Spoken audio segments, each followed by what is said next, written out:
Okay. We've been hearing the word and the process liquidation out there, liquidating NICIL. Again, we like your intelligence on that. Is it that NICIL should be, the funds in NICIL should be liquidated? The question that arises is this. It is reflected in a motion we have before the House. If the government has a number of companies which have been given special privileges, namely that they have been termed extra budgetary agencies, which means that they don't automatically have to direct all of their financial surpluses into the consolidated fund, then the state empowers the Minister of Finance to name, or not, but then it is, the state empowers the Minister of Finance to name certain agencies which are operating and whose operations he feels require that the resources that they collect should not all be transferred to the state, to the consolidated fund right away. And in those circumstances, he is entitled to put them on a category that is called, extra budgetary agencies. NICIL is one such agency. It is not a, how shall I put it? It is not a designation handed down either by Moses or by God. Okay? It is simply an administrative arrangement. At this point in time, because this entity has operations to carry out, and those operations are operations that require funds, and the funds may be required quickly or they may be required in a certain form, you entitle the agency to hold all or part of the funds that it collects. And in those circumstances, it is supposed to submit twice a year financial statements, and it is supposed to submit once a year an annual report to the Minister of Finance, and the Minister of Finance in turn is supposed to hand over those reports, submit those reports, or lay those reports before the National Assembly. Now, if I may interject here, how does the Auditor General fit into what you've I'll come to that in a minute. The reports are supposed to be before the Parliament. The last report that was laid was one laid recently, 2004. And that is many years ago, long before some of the substantial financial resources that we're discussing fell into the hands of NICIL. Now, what the motion is saying, and I'm sorry, that's why I interrupted you, because the motion is saying that any agency, including NICIL, which has a responsibility to hold state funds under this caption of extra budgetary agencies, where they have failed, as of February, I think the end of February or the 1st of March, to submit their reports on time, the financial reports and the annual reports, they should be required to immediately hand over all the monies that they have to the consolidated fund. And we'll take it from there. When they will have brought their accounts up to date, brought the reports to us, we will see about giving them back the resources. If I'm a private businessman, it is inconceivable that I would have given my company to be run, handed it over to be run by someone, and 8 years would have passed, and they can't submit audited accounts to me. Monies of enormous dimensions have been passing through their hands, and they feel that they don't have to account for those monies to the owner. It is those circumstances that have driven us to go to the National Assembly, to call for a special investigation, to call for the transfer of funds, and so forth. Now, the audit of the accounts can and has been done by the Auditor General. Those accounts that have been completed. And the 2010 Auditor General's report makes reference to the audit, that the last audit that he did, in which he qualified the accounts. In other words, he had difficulty with the accounts. And that is The last set of accounts were this 2003 or 2004. So it isn't as though everything is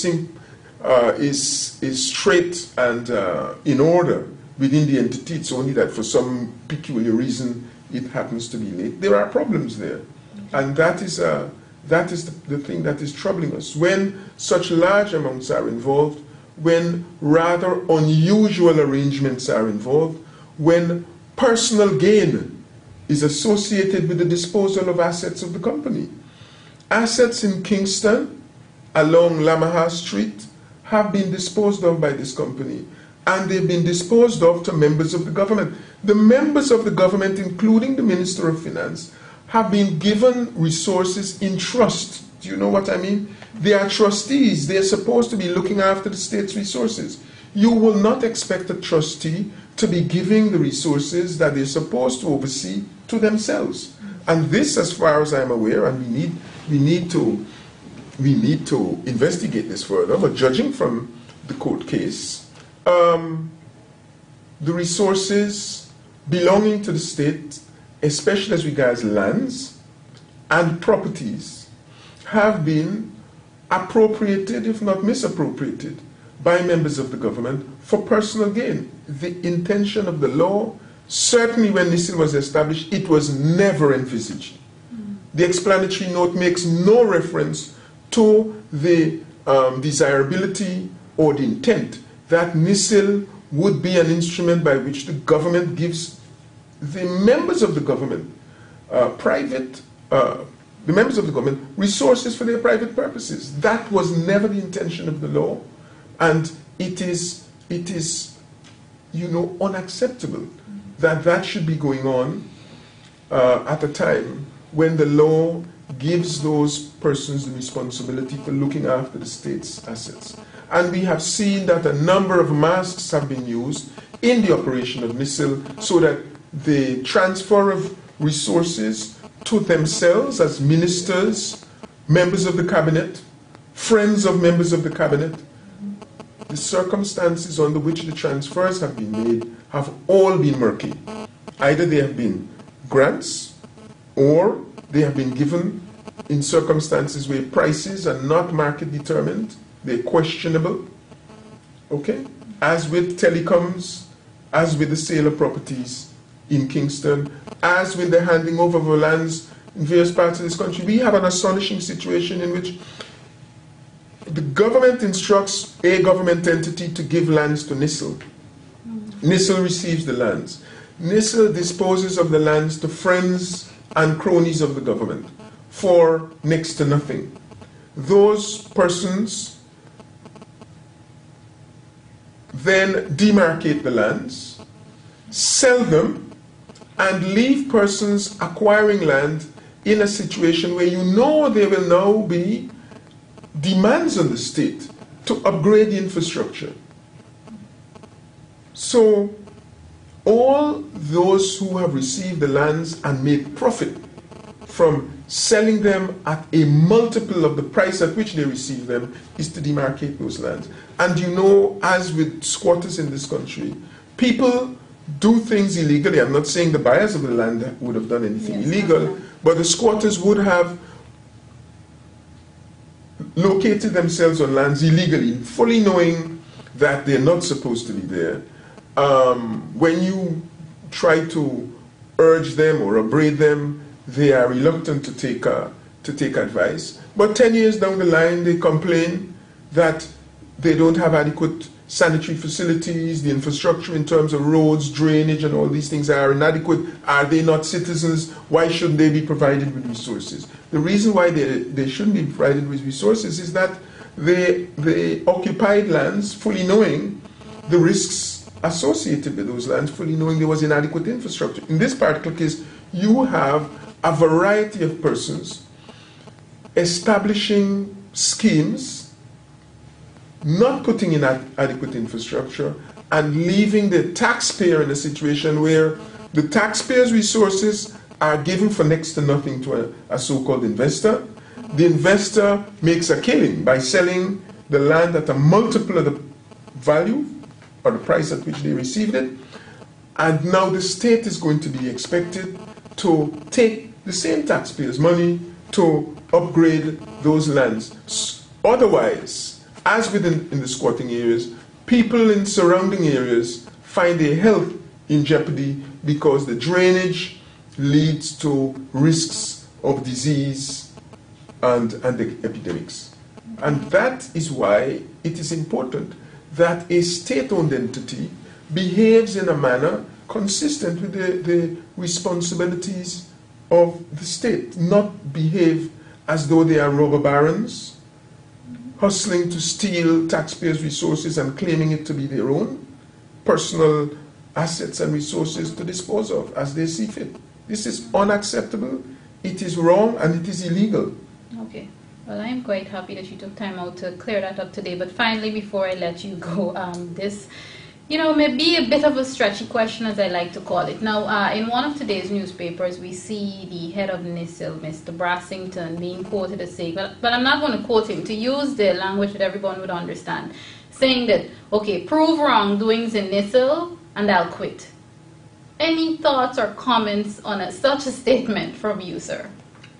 Mr. BRASSINGTON, as I said, is rather presumptuous to join this debate over the disposal of state resources. What he has to make sure is that he has done what is required of him in terms of the law. He talks to his minister, and the minister will deal with in Parliament. Okay? It is not BRASSINGTON's place to engage me as a member of Parliament on any particular issue pertaining to government policy. Secondly, as at the last record I saw, when this matter was first raised by me and published in the Kaitro News, I noticed the alacrity with which BRASSINGTON announced that he was resigning to go to Canada. That is what I saw in the newspaper. I believe it was an interview given by him. I was rather amazed later to discover or to be told that yes, he had resigned as the head of the agency and he's now a consultant. He has to make up his mind as to what he's doing. If he has been involved in wrongdoing, then the law will take its course. It is not for him to be challenging an MP to prove anything.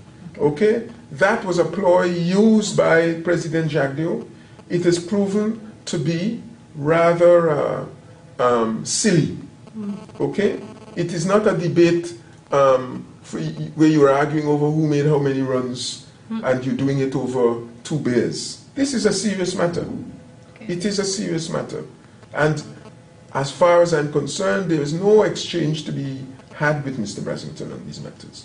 There are government representatives. We will deal with the government representatives. There's an Auditor General and there's a Commission of Police. There are courts. They have their functions.